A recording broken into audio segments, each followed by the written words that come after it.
Right, good morning everyone. My project was on attitudes to male adolescent voice change in contemporary commercial and musical theatre singing. And this was incremental research because I had done a previous study on historical attitudes to male adolescent voice change. And I felt there's a gap in the research when it comes to CCM pedagogy. And I use the term CCM to refer to all styles of singing that are non-classical. So I've taken the Jeanette Lefetri term, that's the term she uses to encompass all styles of music. I know it's a bit contentious because some pedagogues like Kim Chandler separate musical theatre, but I think when you're working with young voices particularly, CCM is a good kind of cover-all term.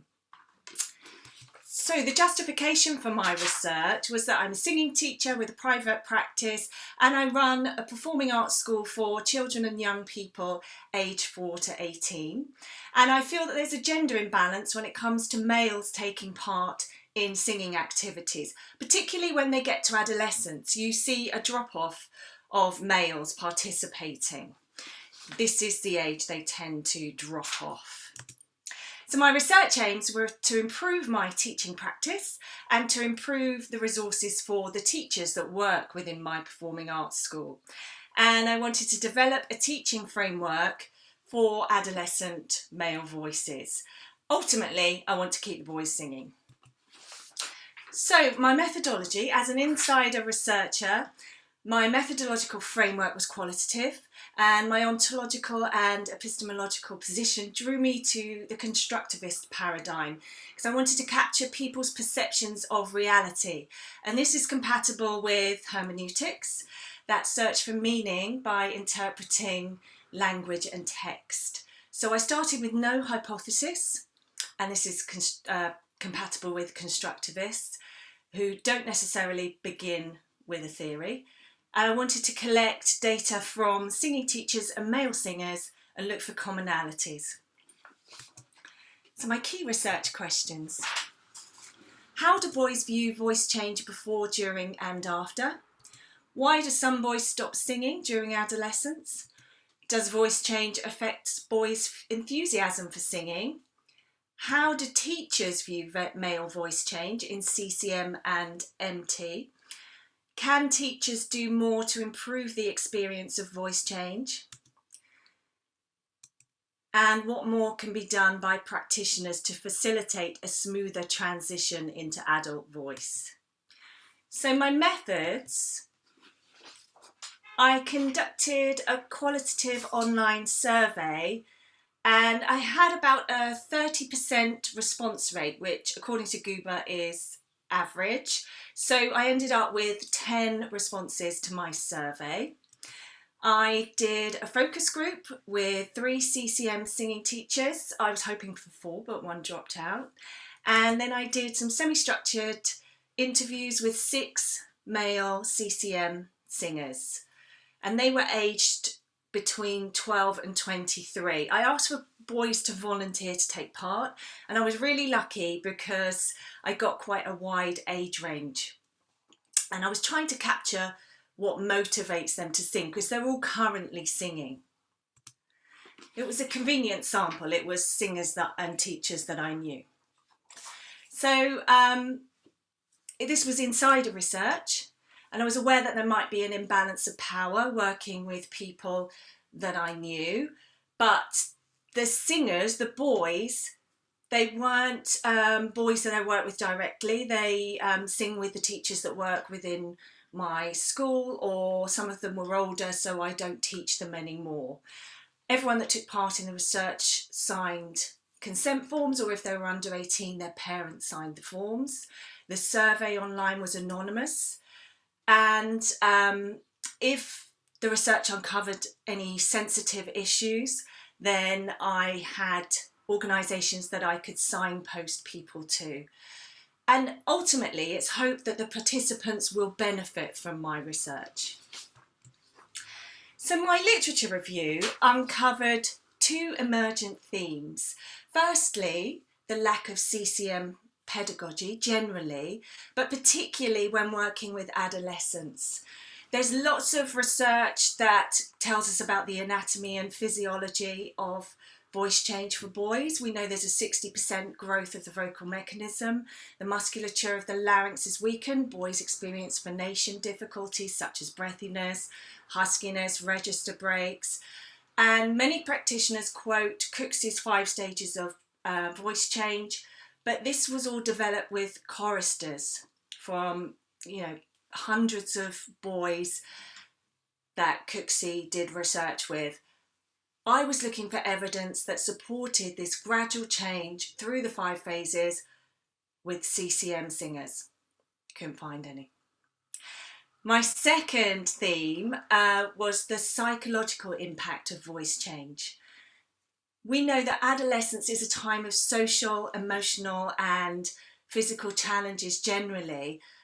According to Patrick Freer, who's done lots of research again with adolescent choral singers, role models and peer pressure have a big impact on whether boys continue to sing.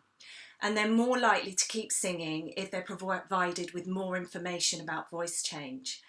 Ashley talks about voice change being an enigma for boys, and Orton and Pitts say that singing is strongly influenced by confidence and self-efficacy, autonomy and motivation. So my research findings then. The teacher survey revealed 4 major concepts: role models, confidence, pedagogy and material. So the teachers were telling me that role models were important. They were asked if they felt that it made a difference the sex of the teacher. Interestingly, all the survey responses, all 10 responses, came from female teachers. And they all said they didn't think this was an issue. But then later on in the survey, they raised some issues. One said it's hard to model accurately. Another said they thought boys might be more open to a male teacher. One said they thought it could make a difference in terms of role models and singing in the same octave. And another said that she used to be shy about raising the issue of voice change because she didn't have first-hand experience and she felt less confident coaching boys. Confidence was a big issue generally. They all said that confidence was an issue for adolescent boys. They mentioned that boys struggle with range, and they said it's very difficult to find the right material. So in terms of pedagogy, they didn't really come up with any solutions. It was very evident there was no systemic pedagogy, and they seemed to be floundering when it came to how to train male adolescent voices. So here were some quotes from the teachers. And this was a specific question asking about their observations about the boys' enthusiasm during voice change. Uncertainty and fear of crack, lose enthusiasm and sometimes seek alternative interests, lose confidence and get frustrated and they're keen to have mature voices, lose confidence, lose enjoyment of singing, lose confidence, get frustrated and they're keen to have mature voices, lose confidence and lose enjoyment of singing, quit singing without the right encouragement. So it's all about confidence.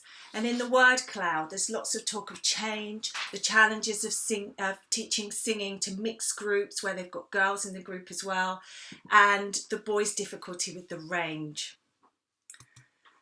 When asked at what age teachers notice voice change occur in male singers, male CCM singers, 80% said they noticed voice change between the age of 11 and 14, 10% said age 14, and 10% said it varies.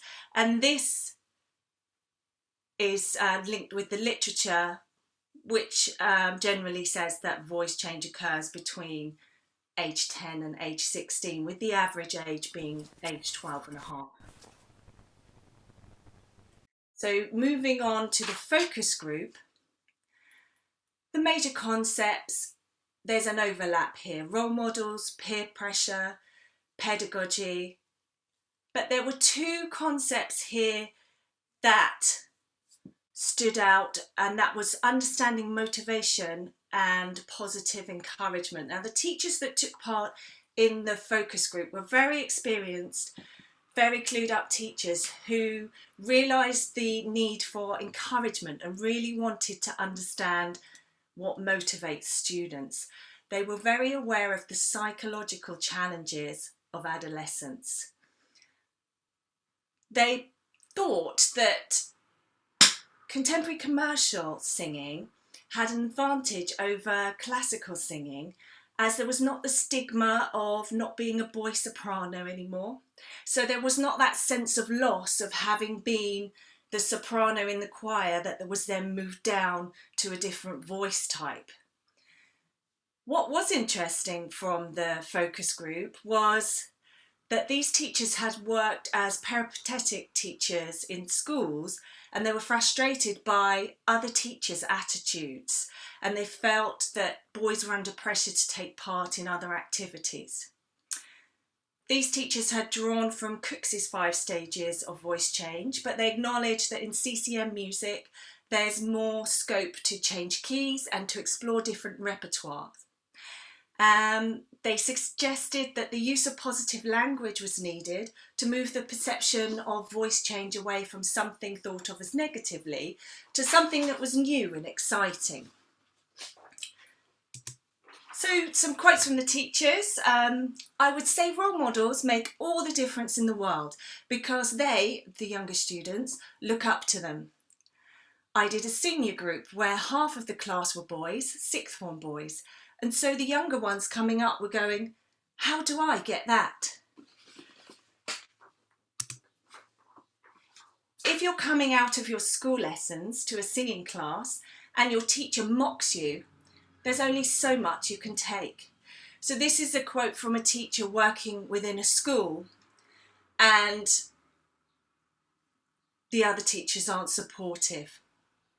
They're mocking a student who's having to leave maths or whatever the lesson is to go to their singing lesson. The teachers all agreed that the perception of voice change needs to change, and it needs to be approached with a positive attitude. They're very keen to keep boys singing through this period of change, but found aspects challenging. The teachers were really frustrated at the lack of support from other adults at times. So my interviews with the boys, here are their names and ages, and you can see it's a nice spread of ages. I used a similar coding strategy as with the focus groups and the surveys, using holistic, process, emotion, in vivo and concept coding. And there were several commonalities, what the boys were telling me and what the teachers were saying. So the boys did not value singing in the school choir or music lessons at school. So this was interesting. All the boys are enthusiastic singers. 3 of the 6 sing professionally. 1 is a West End performer and 2 are recording artists. However, 4 of the 6 had to be prompted to remember singing at school and did not consider it to be proper singing. This could be linked with the focus group comments about the systemic lack of respect for singing and music within the school system.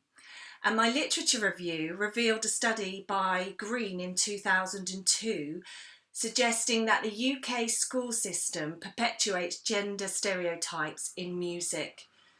And according to Ashley in 2013, there's a systemic attitude within schools that boys just don't sing.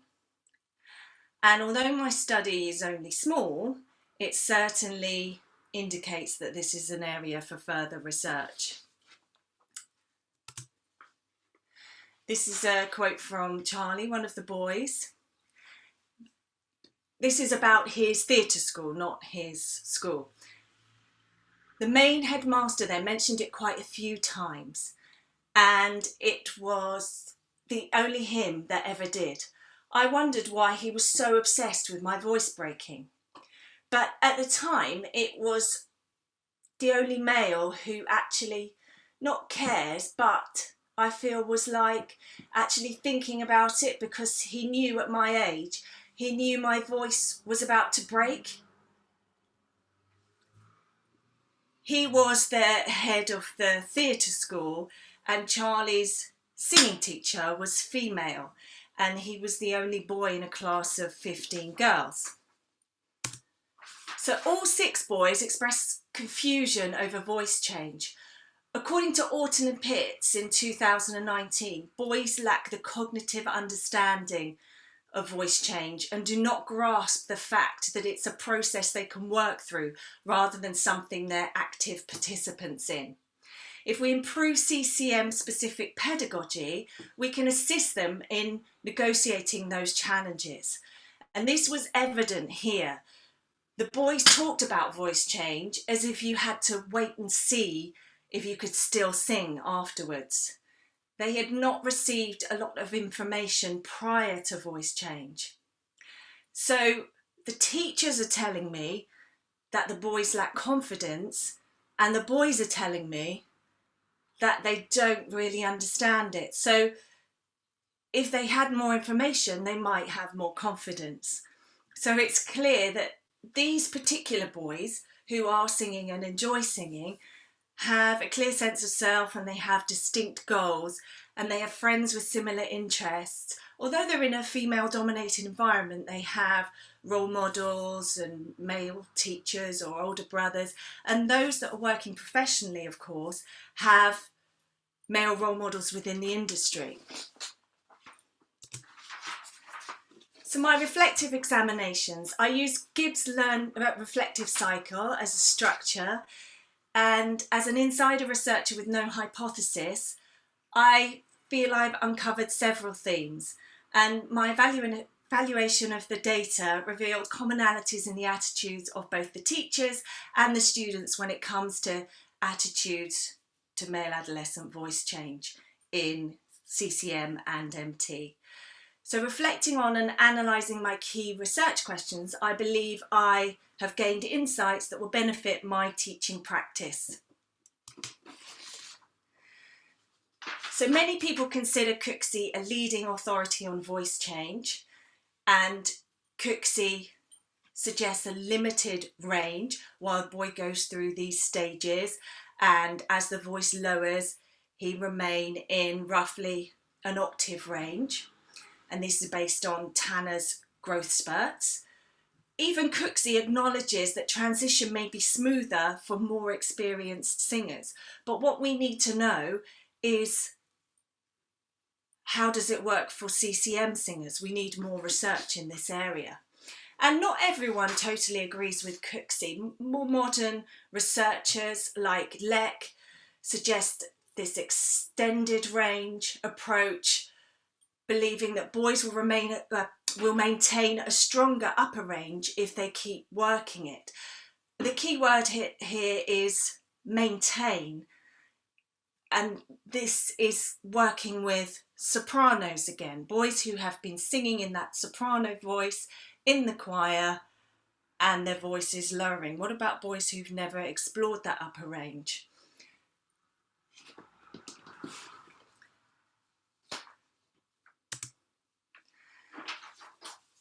Popular music takes up 90% of music sales worldwide. So there is a lack of CCM pedagogy and a lack of resources for teachers working with young CCM singers. Many CCM teachers adapt classical pedagogy because there's not a systemic pedagogy available for CCM singing. So the teachers and male students who took part in this study agreed that more information and support would help increase self-esteem. The male role models play an important part in the personal development of adolescents, and we must not overlook the psychological aspect of adolescence. So my action plan was to develop a teaching framework based on my research. And what I felt was important was to take a holistic view, as the psychological and the physiological were so intrinsically linked. So what I'd done is draw from the Possible Selves programme. This was developed by Hock et al. In 2006 in America with academic and athletic students, but Patrick Freer, who's done a lot of research with choral singers, had success using it in 2006. So the principle is that adolescents visualise what is possible, and this system acknowledges the roles of parents and role models, and it's got 6 steps. So that's what I have used to develop my framework. I still feel there needs to be a lot more research with CCM singers, and particularly with adolescent singers, but that is the conclusion from my research project. Thank you for listening.